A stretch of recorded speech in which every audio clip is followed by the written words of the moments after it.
Okay, let's go ahead and get ourselves started for this evening.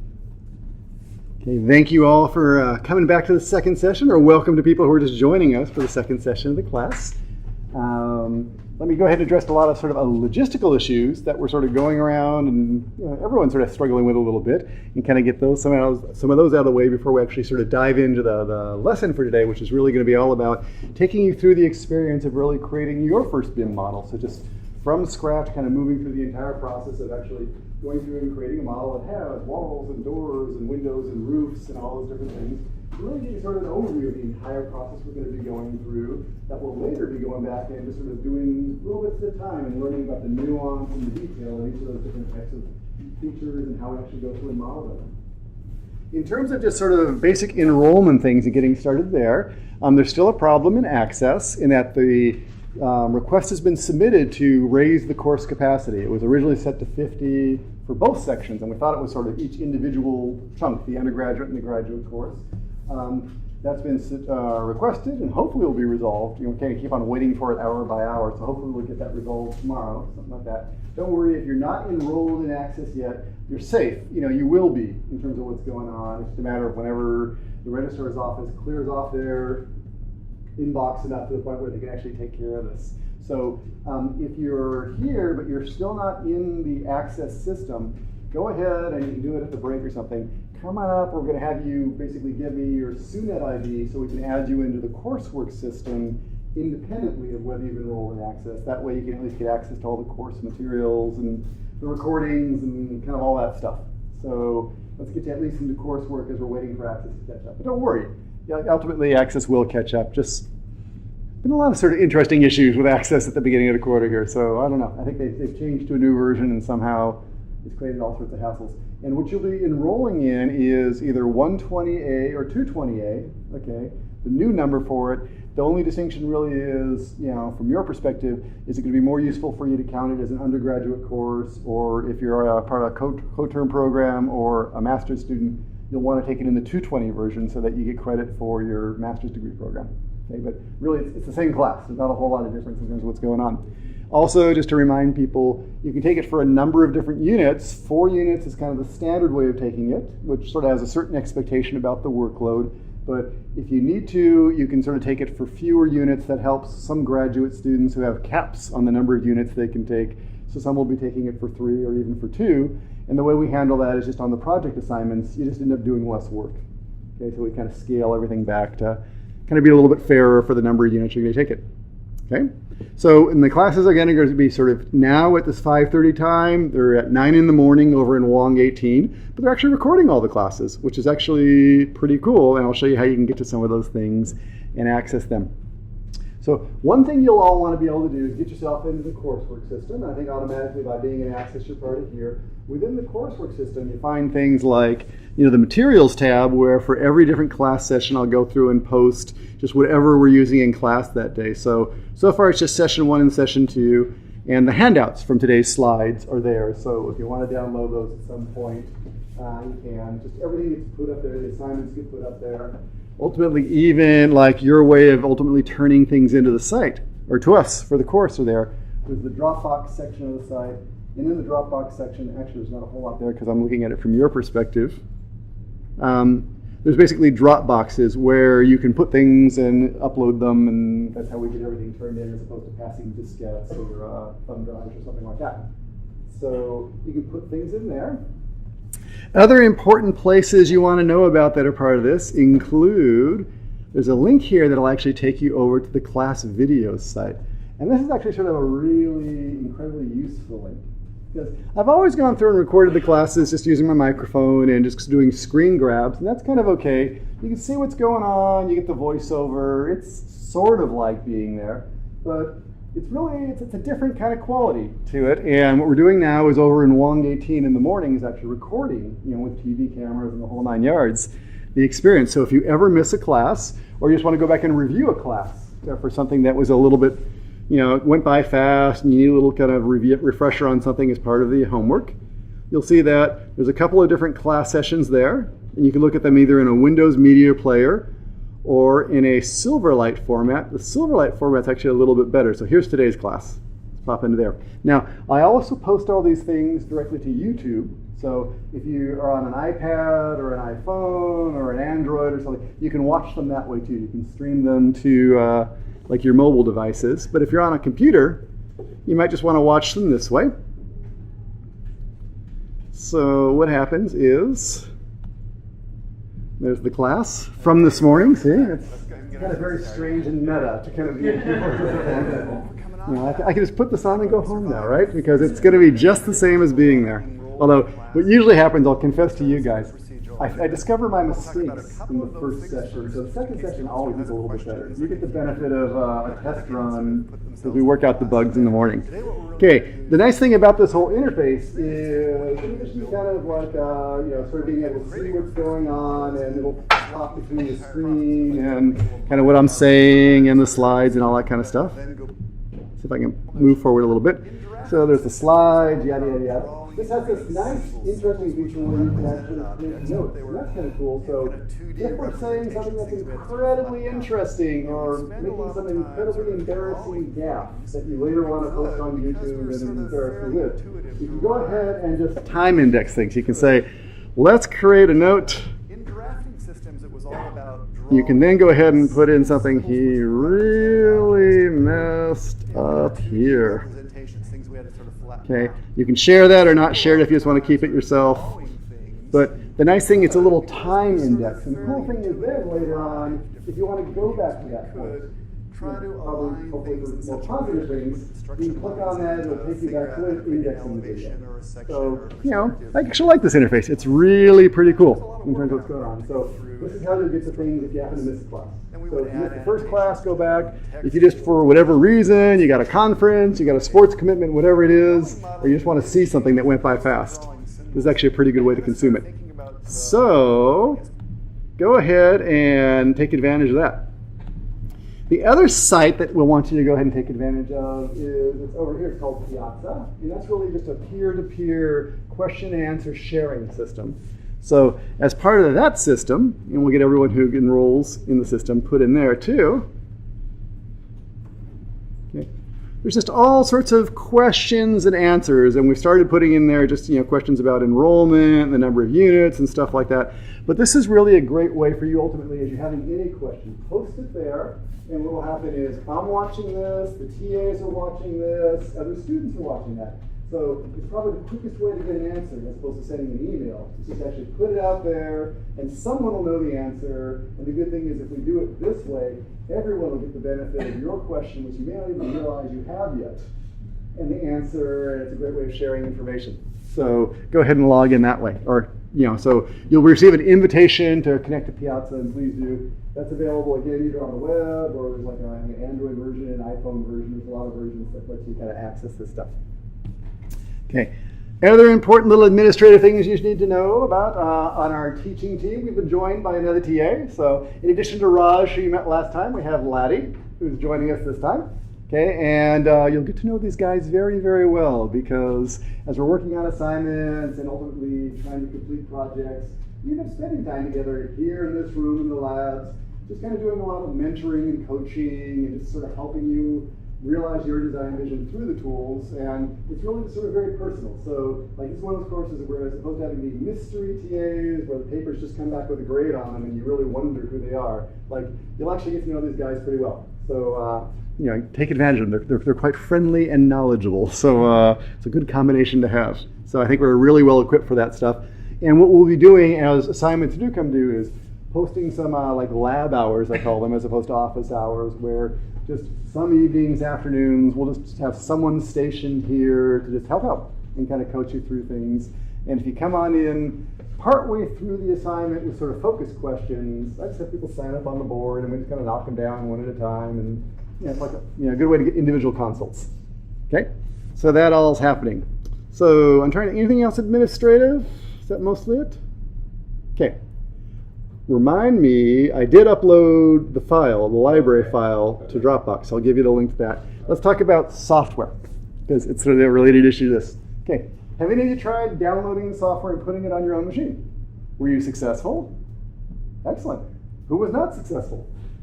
Okay, And are you running on a Mac or a PC? I'm trying to sort of see what sort of general issues we're having. Some people have had troubles just installing Windows and doing things like that. What kind of issue are you having? The trouble when the software, when the computer tries to connect with the internet of the desk. Mm-hmm. It just cannot download the install. Sure. Are you using this install now button, or yeah, install now. Yeah, I've had that too, where it wouldn't do that. And what I did was I just went back and I said browser download instead. It seems like it's something with the Windows firewalls that somehow it just can't make a connection. So you might try that. Go back and try browser download. The only difference is it'll download a file and then you'll have to double click it to run it, as opposed to being completely automated. But that seemed to work for me. Okay. But what we're encouraging people to do is, if you can, and you want to put this software on your computers, try and do that like over the next couple of days. What's going to happen is next Tuesday we'll give you the first assignment. It'll be due a week from Tuesday. So if you have a chance this weekend, go ahead and see if you can get your computer equipped. And with the software on its own, you don't have to. You could always work in this room when there isn't something going on in the classroom. But it's going to give you the flexibility. If you don't want to be living 24 hours a day in this room, it's nice to have something where you can just do it at home, something like that. And since the software's free, I encourage you to do that. Yes? Is there a schedule so we can see when this room is occupied with the class? It's not posted now, but please make a note, because we can. I'll give you access to the calendar, and we should just print it out week by week so you sort of see what is scheduled and you can plan on around it. Other rooms, like this room's always available to you, and you have the access code to this room on the syllabus. Okay? If you're a student who has access to the site, the I room, upstairs, and a lot of construction and SDC, and there's different programs that have access to that room. If you want to get access to that room after hours, go see Teddy. And Teddy will give you a key for like $10. There's some exchange there. If you're an architecture student and you have access to the 266 lab upstairs, Christina can give you the access code to that. And then there's 5 or 6 computers in there. So a lot of different places people can work with stuff. Okay, so hopefully software access shouldn't be a big issue. Actually, the software is working today. They got all the networking licensing problems fixed, so we should be in good shape for what we're doing today. Hopefully all these machines in here will be working. If you install, we'll get to a point in just a few minutes here where we'll show you that we're going to say, open a template or go to a library and pull in some parts. If on your computer, when you try to run the software, you get an error message, or actually saying to give you a message will tell you that there's either no library parts available or will tell you there are no templates loaded. That happens sometimes with the install. What typically happens if you do the install and you're not connected to a good internet connection, some of the content may not get downloaded to your machine. Okay? There's an easy fix for that where, I've given it to Ladi and Raj. We'll give them the link where you can basically download that file separately and just install it in your computer. It'll sort of fix everything. You don't have to go through an uninstall and reinstall and all that kind of stuff. It's really just, it's not finding some files, and you just need to put it in there manually where it expects to find them. Okay? So, again, that'll make more sense when you try to run it on your computer. If you do get this message, think back and, okay, he said something about that. I need to go ahead and find that. So how about even in terms of describing how to fix that problem? Yeah. I'll give you the link. Why don't you put something in Piazza? Yeah. Okay. To sort of, we'll do that and send it out. Yeah, that'd be good. So that way everyone will have access to that stuff. So any random logistical questions beyond that? Or that's kind of my rundown of questions that I sort of remember to answer. You guys remember anything else? Or have you run any other issues in terms of, besides access? Access seems to be the biggest thing we're running into right now. But other than that, you're in pretty good shape? Beauty. Then let's go ahead and forget all that administrativia and actually get to sort of doing what we want to be doing. And what that is really looking at how to go through and create a basic building model and just kind of walk through the experience together. So to do that, I'll sort of look at it from 2 perspectives. Let me kind of show you some slides that sort of set the stage, but you'll find I like to get out of the slides and just actually into doing stuff pretty quickly. So let me see if I can open that up. Right there. And we'll run that, and then we'll actually go ahead and just kind of walk you through doing it live. So as we get going on this whole journey, what we sort of talked about a little bit last time, and we'll sort of see a lot more today, is really this notion that in the past when we looked at computer-aided drafting, there was this focus really on it was document production. It was line drawing, and really everything was all about creating these 2D symbols that represented meaning. It always, all these 2D lines represented things like doors and windows and things in the plan and the elevation views that we would assume or we would associate with having real meaning, but only because we sort of knew how to read those things. The lines themselves didn't carry any real intelligence. So when we moved lines around and overlapped them or connected them, they didn't really know what they were supposed to do in the real physical space. It was just lines touching lines, and we were responsible for taking care of adding the intelligence to the equation. In building modeling, we're going to look at it a little bit differently. You're not going to be thinking about it in terms of drawing drawings. You're really going to be thinking about, come on in, we got room. What's going to happen as we're doing the building modeling is you're going to be thinking about actually placing walls and placing objects that represent windows and doors and pieces of furniture and plumbing fixtures. And that's really the way you want to be thinking about it. You're designing objects, you're designing architectural space, you're designing building features. You know, the system can actually take care of a lot of the line work and the drafting, and you'll see that today. Now, we're going to really go through and build a building in terms of the real elements. It'll go through and take care of the views. So what happens is, in the line drafting world, we had to sort of construct the views by using construction lines and laying things down, and you had to kind of build up the views.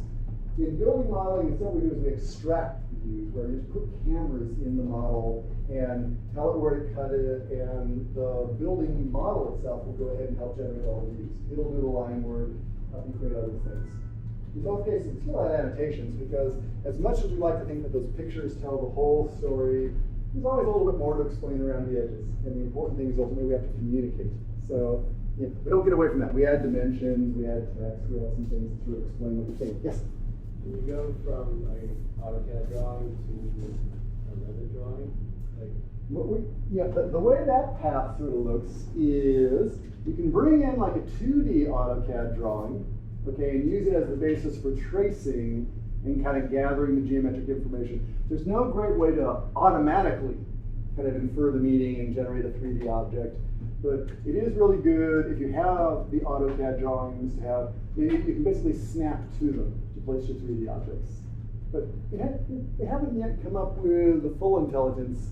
I'm almost surprised. I think that could happen in the future at some point. We'll have systems that can interpret the 2D symbols and swap in a 3D object for the 2D symbols, but that's kind of, there's good research room there. If you're looking for a project somewhere, that's a good one to kind of tackle, because that one hasn't been tackled yet. Yes? Does knowing Revit help with AutoCAD? Yes. Well, they kind of work together in that there's certain basic drafting techniques. Working, adding lines and annotations, mirroring, offsetting. There's all these sort of things you do in AutoCAD, and you also do in Revit. Okay, so I'd say it does. It's really, what is it? If you're switching, you'll know how to do things in AutoCAD. You'll just sort of get frustrated with the fact that it takes more work. Okay, but somehow the two do work together. It's a very common set of skills. Okay, so what's going to happen is we're going to work with these architectural objects. And the cool thing about objects as opposed to lines is that, the objects actually sort of understand what they are. When I put in an object representing a door or a window or a piece of computer equipment or a chair, it understands, I'm a piece of furniture, I am a door. So what happens is you can actually filter things out based on the type of object. Okay, so you have a lot of control over what you're viewing. It's based on actual attributes of the object. We can say, I want to look at all the chairs that are black, and it's a database, so you can search all that stuff and highlight those things. You have a lot of fine control as opposed to doing it all through layers, because the information is actually stored in the objects. In terms of how objects interact, that's actually another really cool thing. You'll see that today as we're sort of intersecting things. Corners will actually heal up nicely. Walls that intersect with other walls will heal up. When we put objects into other objects, like windows into walls, it'll cut away the things that it needs to cut away and insert things. So they're actually pretty smart about how they're connected together. And one of the other big advantages is this whole notion of data modeling. And that gets back to this whole, the information in BIM, in that it really just is a big database of objects that are part of the building. Often we look at that graphically, but we can also add attributes. So if you need, for your purposes, for this piece of equipment, you need to understand who the manufacturer is, who the model number is, what the cost was, when it's going to show up on site, any fields that you might need to track for your needs, and you can add to the database and have them all available. So it's just really, DIM is often, the information models underneath everything, we often look at it graphically, but you can also use it numerically or analytically. It's really just a big database of information. That's the power, because that somehow all the players are sharing a single information database, as opposed to doing it in their own worlds, not intersecting those things. Okay. As we get going, the objects are very smart. They have these intelligence behaviors. They sort of function like real-world objects, and they understand how to accurately display themselves in plan views and elevation views and section views. They're also pretty smart about their response to editing. When we move them or flip them or whatever we do, the drawings tend to respond nicely. Okay, it's actually very easy to go through and do those things. Not a lot of work there. As we get going, two important principles, I think, to help you just head down the right path. One is this whole notion of modeling it like you build it. Okay, and let's talk about that one for a second. As you choose your objects, the more accurately you go to choose things and specify them along the same way the building will actually be built, the better your model will be. Because it's always possible to fake it. You can put things in there. The building model will let you put in a column that runs 10 stories from the ground all the way up to the top of the building. I wouldn't recommend doing that, because later on someone's actually going to try and use your model to construct the building and estimate how the sequence is going to go. And that isn't really a 10-story column. It'll probably be broken story at a time or 2 stories at a time, whatever it is they're using for the construction sequencing. So your model will be better if you build it the way, or if you model it the same way it'll be built. So as we go through every step of the way, we'll actually start to think about how construction techniques work and how the building elements fit together. So, we don't really call it a construction technique class, but you actually learn a lot about how things go together, because in order to model them accurately, you have to sort of reflect that in the model. So, in general, we'll keep on coming back. You sort of model it like you build it. Okay, and the more closely you can do that, the better it works out. Another important principle is you can go ahead and say away groups of things, objects, line styles, view types, as templates. We can go ahead and create these macro groups, which are really good as starting points, because Revit as an overall platform is very general. It just has, it sort of support anyone's needs. But what will happen is, for each of the projects we did you to work with, or even when you're working in your office, there are probably certain wall types that you're likely to use based on the local construction conditions, and in your office you'll have a certain way of doing textiles and certain line weights and conditions they want to use. So we store that stuff in templates. And then if you start with a template that's appropriate, it just saves you the trouble of having to redefine it every time. So get used to the idea of templates as a good starting point. It's really just a collection of elements that you want to put into your environment ready-made, as opposed to having to recreate all that stuff from scratch every time. Okay. As we go through this whole exercise, we're going to go through and model a simple building. And you can think about what simple building you want to model, whether it's a doghouse or a dollhouse, or, I'm going to think about sort of a small residential structure. Some could be like a hazard, or like disaster relief sort of setting, where you want to bring in some sort of temporary housing, like 1 bedroom, just kind of a small structure. I don't want to build like a 5-bedroom house or something like that. So think about something that you want to design, and then what we're going to do is go through and just actually first put in walls, then add doors and windows, then add floors, and finally add roofs to it. So we're going to sort of build the entire closure. Okay? You can later add furniture and plumbing fixtures and things like that. Now, if you're from the construction side, you will probably recognize this isn't quite the order in which I build things. Because really, I'd probably start with creating the floor and the foundation, then I'd add the walls to it and kind of go in there. But kind of a weird thing about just architectural design, it just is true that when we're doing architectural design, we tend to sort of start by defining the spaces with the walls, and then make the floors fit the walls. Okay, so I give you rules and I'll immediately break them, but that's kind of a special case. It's for some reason foundations tend to follow architecture, unless you have a set building pad, at which point you try to put your walls on top of that pad. But if you have flexibility, it usually goes in this way.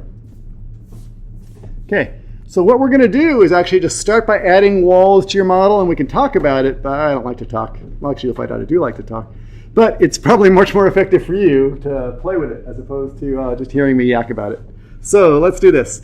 I am looking at my Windows environment, and if you've logged in on your machines, why don't you go ahead and open up the Revit 2014 application. Let's just get through that step first. Let's see if everyone get Revit open on their machine.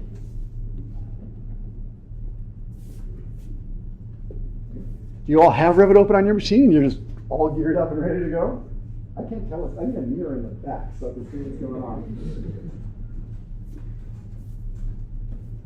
Okay, so here we are in the Revit startup screen. What you find here, there's some things called projects and some things called families. We're going to start by building a project and actually bring in some families. Families are little elements that go into projects that are actually part of your library and they go into any number of projects. So these are more general, this is kind of a specific project. And within here you'll see there's some different templates, construction, architectural. I'm going to say new as a starting point. And get going. If you weren't here on Monday, and even if you just installed the software on your machine, go ahead and open the sample project at some point. You want to take a look at it. It's kind of a well-developed model. You can play with it and sort of see a lot about how one that's a little more developed is. But right now we're just going to say new. So I'll click on the new button. I'm going to choose the architecture template for right now. Again, that's just putting in a set number of families and wall types and roof types and stuff like that. We can always copy things back and forth between templates, or really easily. It's a way of transferring that stuff. But for right now, we'll just start with the architectural one. Say OK. And we'll come up to the main Revit window. Let me talk about what you're looking at in the window. So there's a couple of big areas you need to know about. This big area is what I call the drawing area. This is where we do most of our modeling. Right now I'm actually doing a floor plan view. These are little markers indicating what the elevations are, so we're going to be modeling kind of in the middle of the area. In addition to the drawing area here, there's a couple of different palettes you need to know about. There's something over here called the project browser, and that's really all the different cameras or views that have been set up and are part of the project. So there's some views that are already set up by default to level 1 and level 2, some ceiling plans, some elevations.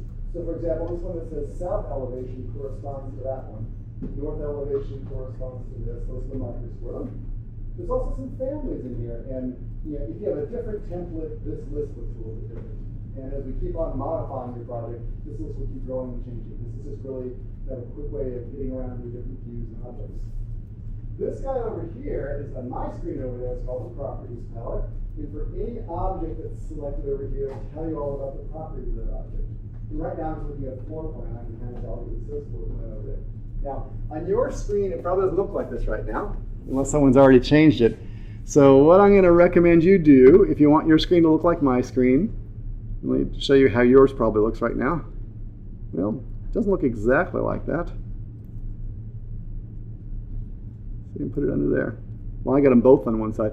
You can basically get them on opposite sides. Yours is probably, I am guesstimating yours looks more like this, where one's underneath the other. And if that's the case, not to worry. What I want you to do is just go ahead and grab the title bar of one of those, and I'll grab the properties, drag it on over, and if you get it all the way over to the right edge, it'll snap right in there. And I like to snap it over there. And why do I do that? It's only so that I can see more of it. I can keep it down below. There's more scrolling around in that little list stuff. So I'll sacrifice a little bit of drawing area just so I can see those two things without having to scroll around all the time. I don't have the project browser. How do you get it up? If it is missing in action, here's what you do. If the properties palette or the project browser is missing, what you do is, this upper area at the top, this is where a lot of the commands are. And if you're familiar with almost any of the Microsoft products, or Windows products lately, they all have this kind of ribbon full of all the different commands. We'll talk about the one in Revit, but there's actually a tab called the View tab. And on the View tab, way over on the right-hand side, there's something called User Interface. And if you open that, you'll actually see a list of some of the different windows that you could open up. So if Project Browser is missing, click on that one. If the property is missing, click on that one. That'll sort of bring them back. And not to worry, it's pretty easy to lose them. You know, as you're typing, there's a keyboard shortcuts for all sorts of things, including making windows appear and disappear. So, yeah, you can bring them back as necessary. Okay. Now, that area at the top is kind of an especially important one. Let's talk about that. That's what I call the ribbon. Okay, and in the ribbon, there's really a series of different tabs. And the tabs, first it used to really bother me. I've gotten used to the tabbed interface. That's okay. The point of confusion that really arises out of tabs for some people is that the tabs change around a little bit depending upon what you've selected. So they're contextual, and depending on where we are and what we're doing, new tabs sometimes show up over on the right-hand side. Okay? The tabs that sort of are there by default are, there's an architecture tab, and that includes what I'll call the mainline architecture elements, walls, doors, windows. We're going to spend a lot of time on the architectural tab. As we're modeling, we tend to spend a lot of time on the architecture tab because that's where you get to all those commands. There's also the structure tab. The structure tab has the structural elements, beams, columns, trusses, braces, things that are sort of more about kind of structural modeling. We'll do more of that later in the quarter. There's the systems tab, which is all about ductwork, piping, electrical components. So it's sort of subdivided by like different disciplines. After that, there's some tabs that apply to all sorts of things. For example, the annotate tab. That's where you find dimensions, text, things which are really just annotations to improve the drawings. I'll explain what's going on in the drawings. There's also one that you use an awful lot called the modify tab. The modify tab is as you've gone through and selected any object, it gives you the options of mirroring, offsetting, aligning, all those kind of AutoCAD-like commands. And I should tell you that for each of the different commands here, for almost all of them, there is some sort of a two-letter shortcut. For example, the align is AL. And if you have trouble or finding it, or if you just get very used to doing things, you'll find me, I'll say, oh, we're going to align AL. And it gets very, very quick to just go and type those things in. So the more we do things, the more you start depending on the keyboard shortcuts. This very sort of just speeds you up. Now, that ribbon at the top has a couple different states, so let's talk about this, because that could kind of be confusing. Like, now we're looking at the ribbon, it's fully expanded, so we see everything. So that's pretty good. But what tends to get people in trouble is it's easy to somehow get them clicked and switch to different modes. This is a mode where, it's kind of like the 3/4 mode. It's not quite full. What happens is these are acting more like menus now. So there's sub-menus if you hover over those things. There's this view, which just has tabs, little tabs and sub-tabs. There's this view, which just has menu items. But if you click on that menu item, it'll sort of bring down as a pop-down the ribbon. And it's really just however you prefer to work. But what I'll tend to do as I work is just keep the whole ribbon exposed. So the important thing to note there is just if you come up to a machine and the last person's left it in a collapse state, you might need to kind of click a couple times to get it re-exposed, or you do that by accident. So don't worry, it never goes away completely. It's just kind of hiding from you. The last little piece of the interface I'll point out is down here way at the bottom. This little guy is something called the status bar, and that'll have little text messages which always give you a clue about either what it is you're selecting. It'll tell you a little about what the type of object is. Or if you're in the middle of a command, it'll often tell you what the next step is. It'll give you some sort of cue about what it is it's expecting to have happen next. So kind of watch out for that, but you can see it in context, it'll make more sense. Okay, that's enough to get you going on the high level of the interface. Any sort of general questions about all that? Okay, what else? Oh, up the top here, these are supposed to be shortcuts for commands that you use an awful lot. Okay, so we'll do some of that, but I think a lot of it will start making sense in context. So we're going to start by putting some walls down for this little building we're going to design. I'm actually on level 1 right now. Okay, that's the level 1 floor plan view. The cool thing is we're going to go through and place things in there. We're going to be basically drawing up lines, but it's going to go through and create objects out of them. Okay? And in terms of where we're working right now, there's sort of two types of families I want you to think about or know about. One is the whole notion of something called a system family. Okay. And the other one I'll call a component family. And there's a couple of differences between them. A system family, walls is an example of one of those, is something where it's not an individual object, it's more that we're going to go through and draw something that's going to indicate the geometry that we want to create. So when we're creating walls, we put lines down and it makes 3D walls out of those lines. When we're doing floors, we draw some sort of boundary and it makes a floor out of that boundary. So system families are always, you sort of indicate the geometry and it makes sort of a custom fit to however you sketched it. So you tend to sketch and then objects appear. So things that fall into this are things like, so walls is the first category that sort of fits in there. But you're actually going to find that floors, that's a bad marker, and roof also fit in that category. Components tend to be individual objects, okay, where you don't necessarily want to sort of go sketching it, you just sort of choose objects and sizes of objects. So like doors are an example of that. You know, that door is, we think of it as a piece. It's a 32-inch wide, 80-inch tall door of a certain type. And if I want to put another one in there, I'll just copy as an element and put it over here. If I'm doing computers, I put one here, I copy it here. These are all sort of individual pieces. So we're not sketching geometry. We actually sort of pull them out of libraries. If you're in the AutoCAD world, it's like working with blocks. Okay, so what tends to sort of exist in this world are, doors and windows are some of the classics. But some other examples are things like, furniture tends to be over here. Plumbing fixtures tend to be over here, appliances.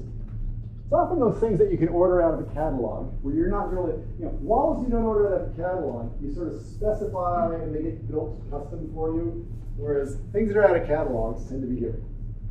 Okay, so I haven't thought about it that way. That's a pretty good way of distinguishing them. Do you order it or do you make it to fit?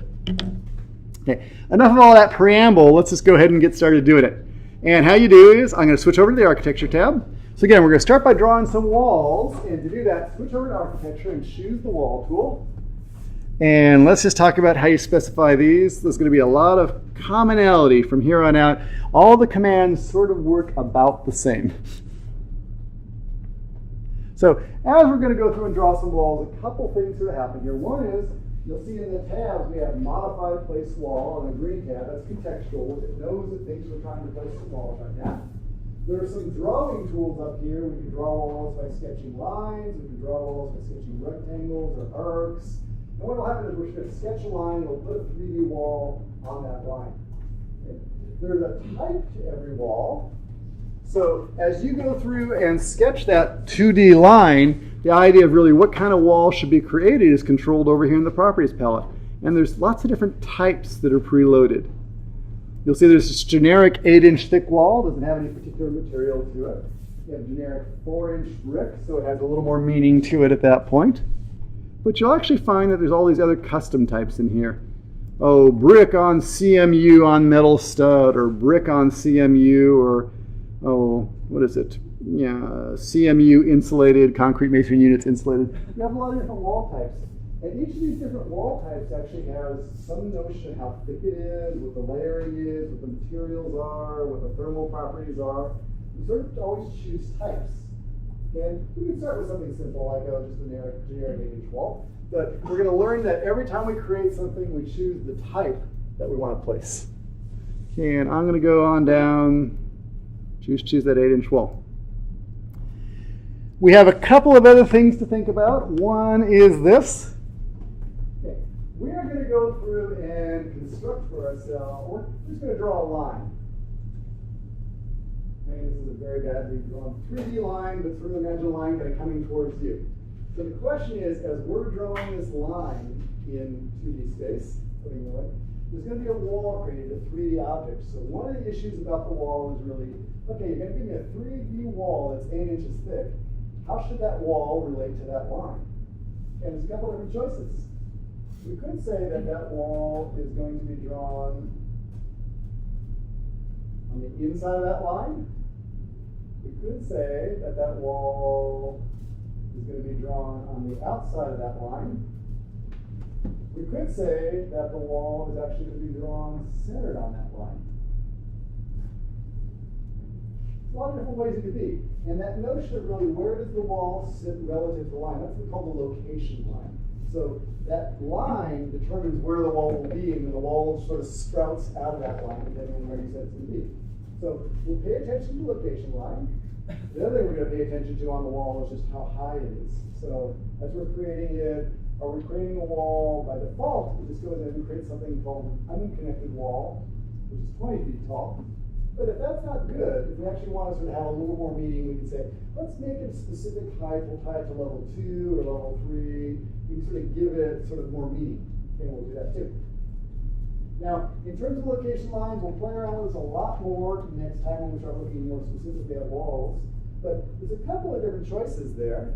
You have location lines have these choices. You can say, put it at the wall center line.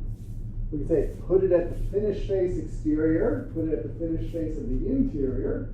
Okay. You also have this notion of a core, and we'll talk about that for just a minute.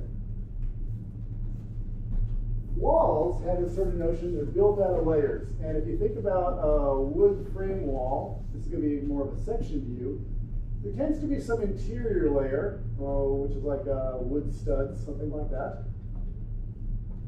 Okay. This is the core. The core tends to be the structural layer at the heart of the wall. It could be steel framing, it could be concrete masonry units, whatever it is, it's kind of the structural core. And what tends to happen is, on the outside, we'll have sort of a finished face on the exterior, and we'll have some sort of finished face on the interior. Maybe there might be a couple different layers, like on wood frame walls, we tend to have some plywood, then we'll have some stucco or some siding. On the inside, we'll just have sheetrock, something like that. So this middle area, that's considered the core. This is the exterior finishes, the interior finishes. So core tends to be a pretty useful concept when we're building things. Because what tends to happen when we're actually building things is when we place walls, it turns out that probably one of the most useful ways to place them is based on the core boundaries, not the outer boundaries. And why that is, if you can sort of stop and think ahead how construction is going to work, what will happen is, as this is being built and framed up in the field, whether this is concrete or wood or whatever it's sitting on, you tend to have the floor in place first, and then you build the structure actually right out to the outer boundaries of the floor. And then these exterior layers tend to just overlap the core or the floor boundary and kind of come on down. So really the determining line is not the outer boundary, it's really the face of the structure. Okay, and that all seems a little hokey. We'll play with that some more and you'll sort of get some more nuance in terms of why that works. But in general, cores are, we tend to favor cores. Just because, you know, that's really what determines the geometry. The exterior finishes just sort of float. And part of the reason we do that is when we're going through modeling, if, for example, our initial assumption is this is going to be stucco and it's going to be like 2 inches thick, and that sounds pretty good. But later on we go through and we change this and we decide, you know, we can't afford stucco, we're going to go for wood siding. So it's only going to be like 1.5 inches thick or 1 inch thick, whatever it is. I don't really want the wall to move. I just want the siding to go ahead and shrink up as an exterior surface to the core. So that's really what's going on with the core. Okay. How that plays into over here is we'll choose what we want. You can leave it at center line, or I'll just do it to the core face of the exterior.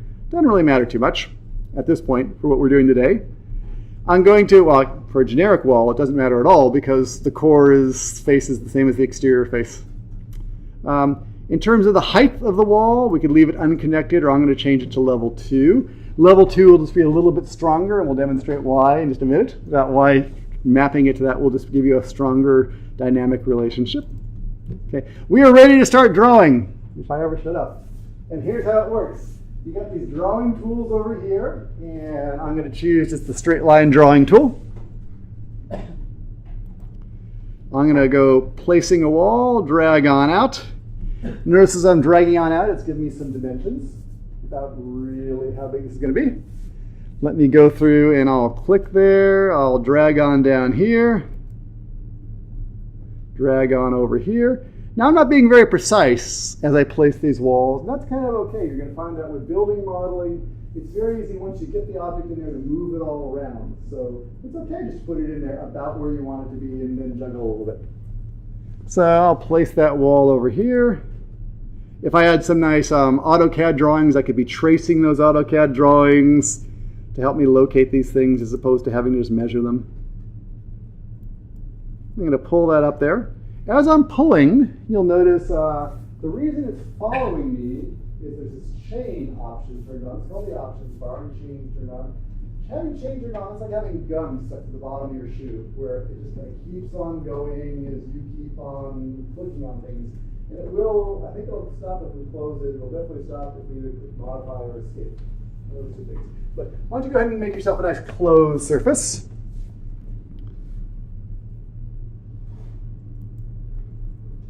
Here's my generic 8-inch walls. Let me kind of zoom on in there.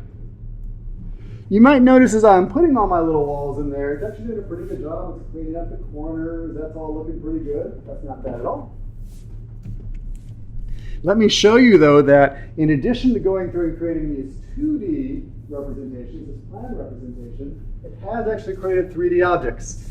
And how you can see that is if we open up the 3D window, and how you can do that is right up here at the top. You'll find a little thing in the quick access toolbar. Looks like a little house. Click on that. Okay, got the 3D window open. Now we could go ahead and keep on flipping back and forth between those two different windows, but hey, why not just tile them so you can see them both at the same time? And to do that, if you want, go over to the View tab. You'll find, it's over in the Windows section, something called Tile Windows. The tile windows, we'll put them side by side, as best you can. Notice it has a keyboard shortcut WT, so if you prefer just to type WT, you can do that. Just do it whichever way makes the most sense to you. So I got these two things. I've created some walls. They're hanging out over here in 3D also. Let me go ahead and zoom those out so you can sort of see better.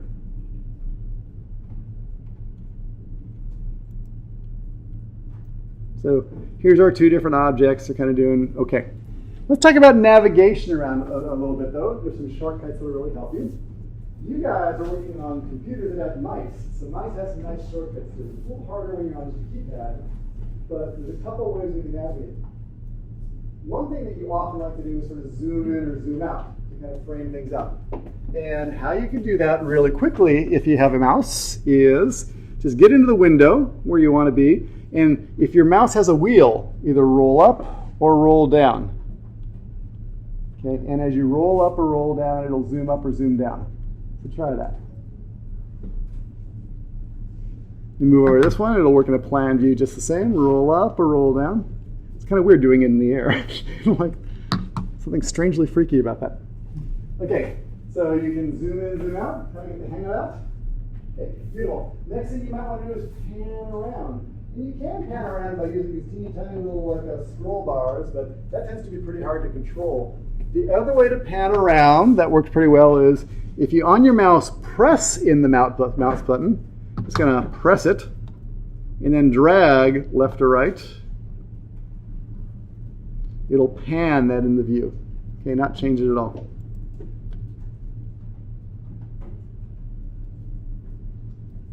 So that's pretty good for getting those in sync. Another thing you often want to do is sort of rotate the view around so you can sort of look at it from different perspectives. And there's a number of ways we can do that. If we want to do it just with a mouse control, we'll do something called orbiting, where we sort of spin around the model. And let me come over here. You can't orbit a 2D view. It only works in a 3D view. Now I always have to remember what it is. I think it's control. Yes. If I hold down the control and then press down the mouse button, I can orbit things around. Okay, now so again, orbiting will only work for the 3D view. It won't work for the 2D view. So hold down the shift key, and then on the mouse, press the mouse button and do some dragging. See if you can get the hang of that. Now, these are all shortcuts. And people who work with the program a lot like to kind of use the shortcuts. There's other ways to do all this stuff. Let me tell you about that if those are giving you some trouble. There's this thing in the 3D view called the view cube. That's a really quick way of reorienting the 3D view. And how it works is, if I, for example, click on that back corner, it'll rotate. If I click on that back corner, If I click on the far corner, it'll spin it around. Top view will just get us to a floor plan view. So you can go ahead and orbit that thing around pretty quickly. The view cube was really designed to make it really easy to kind of reorient yourself in the model. So if you're completely lost in the model, go to the view cube, or even there's a little home button there, which will take you back to, it's kind of the classic above the upper right corner, looking at it from the front, isometric view. Yeah, that'll always take you back there really quickly. Yeah. The one other sort of navigation control I want to show you is there's this little thing over here. I can do one's for zooming and one's for like orbiting and rotating all the different commands. It's this thing that I call the steering wheel. Let me show you how it works. Again, if you don't have a mouse and you're working on your keypad or your trackpad or something like that, it tends to be easier to do it here. I can kind of click on that guy. It'll pop out something that looks like this. And when it does, there's actually different modes here. So if I'm over the green zone that says orbit, if I click down now and spin, I'm going to be orbiting. If I hover over the pan section, it'll change to a pan tool. If I hover over the zoom, it'll change to a zoom tool. So that was kind of their way of ultimately giving you the ability to kind of do all the different operations, but just do it with a single button. So if you prefer, go ahead and do it that way. I'll often do it that way in class just to be sort of slow and kind of to show you explicitly what I'm doing as opposed to using all the shortcuts. Another really useful tool is the rewind. I'll show you what that does. If you've hopelessly messed up your model and you can't find anything, rewind will let you go back to previous places where the camera was located. So you can always just roll back a little bit. Okay, so rewind is very handy too. Just things to know about.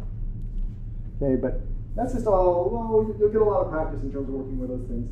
Yeah, I just want to get you fully equipped in terms of some of the nuance and what you can do with these things. Okay, let's go ahead and talk about those walls some more. We're going to keep on going with them. I'm going to escape to get out of that. And let's talk about the walls and what you can do. I dropped the walls in. I was actually very fluid about it. I didn't pay a whole lot of attention. Let's show you that if you go through and select any wall, for example, that wall, it not only highlights here in the plan view, it's also highlighting here over in the 3D view. And different things you can do to walls that work very easily. You can move walls. For example, I can choose that wall and drag it around. I can also choose the wall in the 3D view and move it around. Kind of either way. Notice when I select a wall, we actually get these little guys called temporary dimensions. And the cool thing about temporary dimensions is they sort of show you where it is numerically. They also give you the ability to control it. Anytime a temporary dimension shows up, you can type in values and get very precise about it.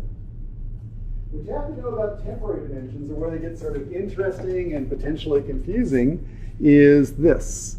That as the temporary dimensions appear, if you change one of the temporary dimensions, the object that's going to move, the one that you're saying should move, is whatever you have currently highlighted in blue.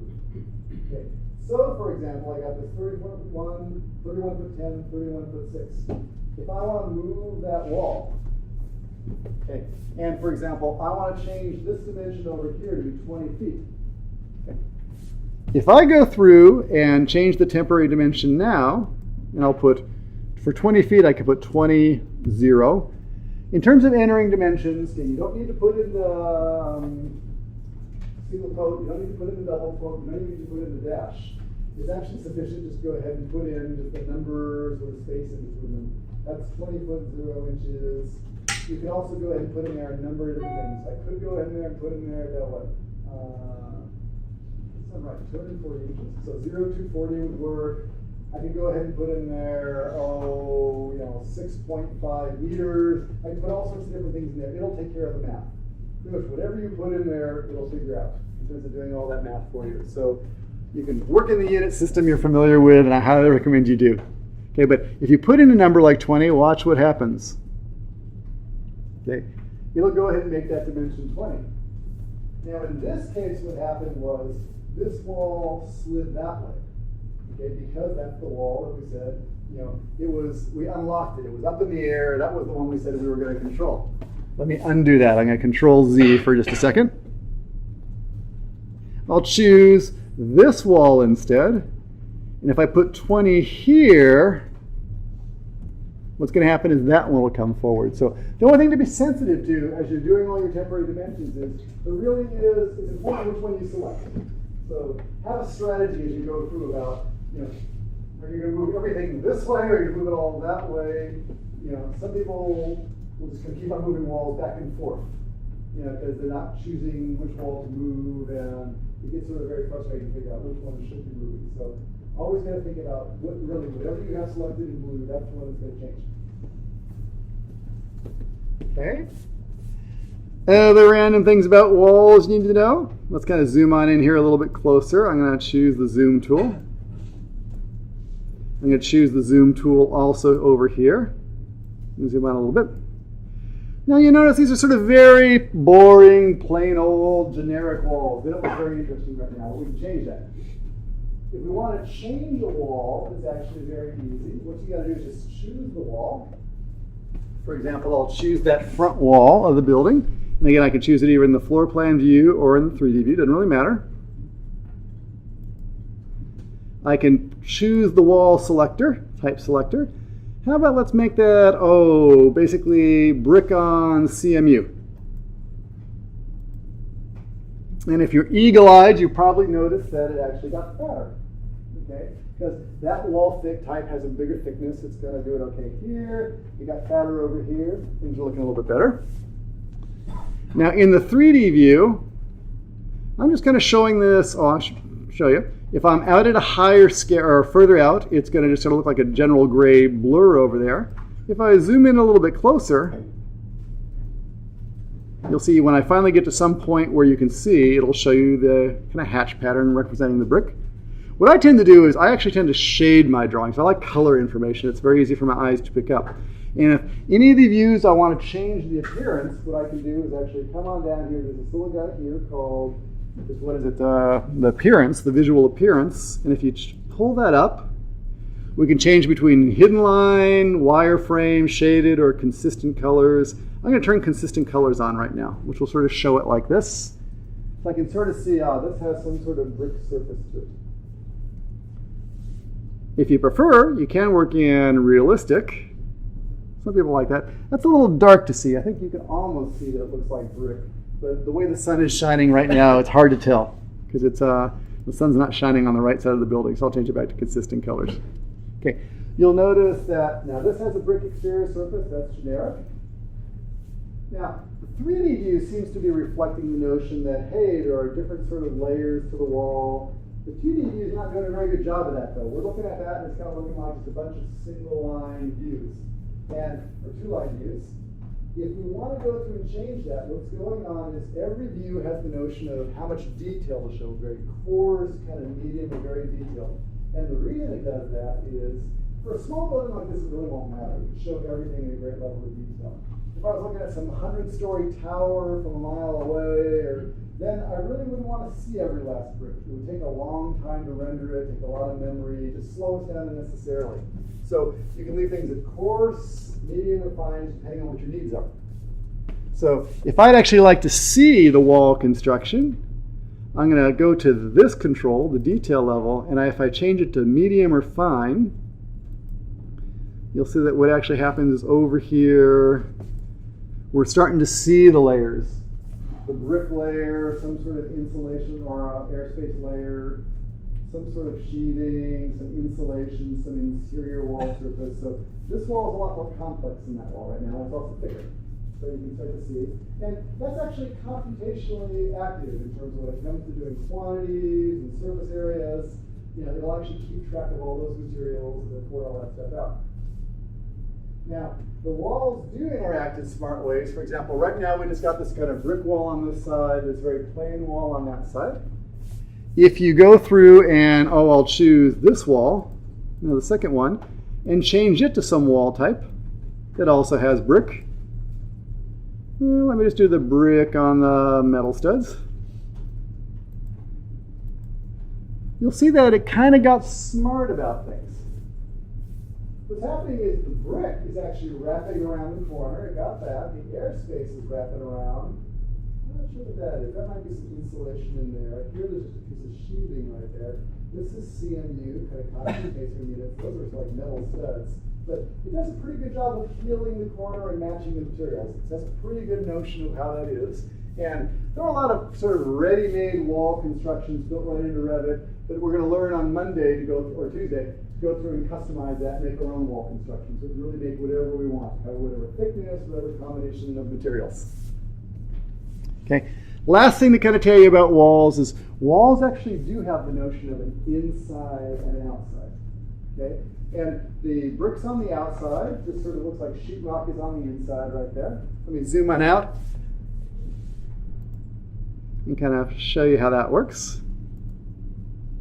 As you're placing walls, they get placed with, there's an assumption about where the inside is and where the outside is. And as you're placing walls, if you ever get them reversed, that the inside material or the outside material is on the inside or vice versa, that looks together. You can always flip them. Every wall has this little flip that allows you to flip them over. So try that, and you'll see what happens is the brick will shift to the other side of the wall or flip back. So that's called flipping a wall's orientation. You can also do it in 2D, or in 3D. If you just right-click, you can say, change the wall's orientation. It'll flip it over. So don't sweat it. We all do that. As you first draw your walls, you end up with the surfaces on the wrong side. Now, when it flips the wall, just so you know, it actually flips it relative to the location line. Okay? So when you're flipping, okay, you have to be careful about where the location line is set. You can always move a wall's location line later. But it does make a difference. If the wall was sort of set to be the interior face and you flipped it, the whole wall would flip. It would mirror over to the other side of the location line, which could move the wall on you. So you have to be kind of careful about really where it's flipping from. Okay, just so you know how the rule works, with walls when you're placing them, okay, if you place walls in a clockwise direction, the outside is on the outside of what you're traversing. If you place them in a counterclockwise direction, the outside surface is assumed to be the inside of whatever you're traversing. Okay, that sounds kind of weird. It's going to show you what it looks like. So here I am over in space. I will place these walls. Some nice brick wall that you can actually see the difference. So if I go, if you can understand this as being clockwise around the center, okay, the outside surface is on the outside. If I take that same wall construction and instead I say, what it would be counterclockwise, it would be like this. So around the center of whatever I'm drawing, okay, those walls really are, that's what I call flipped. Just the inside surface is on the, or the outside surface is on the inside. Okay, no worries. If that happens to you, just choose all those walls. And I can say, just let's go ahead and, where's my change orientation? Can't I do that more than one wall at a time? I like to think I can. Hide and view. Oh, there it is. Change wall's orientation. There it is. Well, that one didn't. That's a weird collection.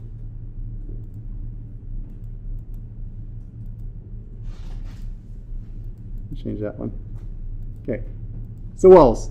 Notice walls can actually have sort of very compound structures. For example, let me kind of show you that wall that I just dropped down there. Check out this wall. This is a wall that's brick on top of CMU. This wall has a lot of groovy things going for it. It's got this kind of stone facing at the bottom. It's got a little sort of band there at the top of the stone. It's got some reveals. It's got kind of a soldier course. It's got a nice cap on the top of the wall. This all really comes down to is if you define your walls smartly, cool. From that point, as you can draw the 2D line, it takes care of a whole lot of modeling for you, and it'll show up accurately in the floor plan views, the elevation views, and all that stuff.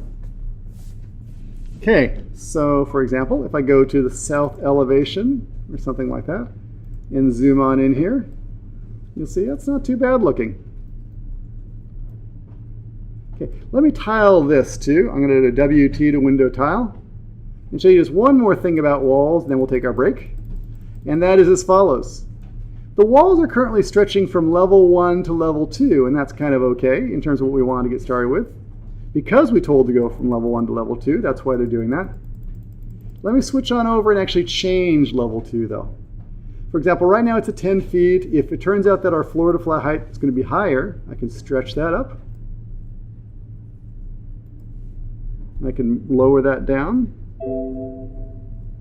It's complaining because it couldn't make all the different sweeps. That's okay. The wall was so short that it couldn't go through and put all the reveals in there. Put it up to 20 feet. The nice thing is, though, as I go through and stretch, the wall will always respond smartly to it. And that's part of why it's actually good to go through and put things in parametrically. Kind of tie it to level 2 as opposed to an unfixed 20 feet. You want that. That later on, halfway through the design process, the MEP engineer tells you that we need more floor-to-floor height if we're going to put all this ductwork in there. So you should be able to change that just by changing the levels and then have all the architecture adapt to that stuff. That's what we're trying to do. Okay, great.